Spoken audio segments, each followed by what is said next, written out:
પણ માં છે ને કાંઈક કે.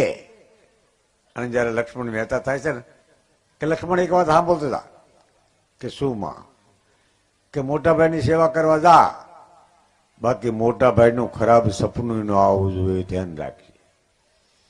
કે માં સપનું કે રાત્રે ક્યારેક આવે લક્ષ્મણ, ભાઈનું ખરાબ સપનું ન લેવાય. તો કે હું એમાં સપનું આવે ને કે હા હું તમારા ચરણોમાં પ્રતિજ્ઞા કરું છું કે જ્યાં સુધી વનવાસ નહીં પૂરો થાય ને હું હુશે જ નહીં. બોલો આનું નામ ભાઈ કહેવાય.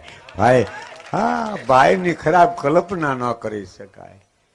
હા, એક ભાઈ દાણા વગરનો રખડતો હોય ને બીજો હાથમાં માળા મોરલો મરસા ગળે રોટલી ખાતો હોય, એ ભાઈ નથી, આય છે. હા, શું તમને કહું, ભાઈ તો એને કહેવાય.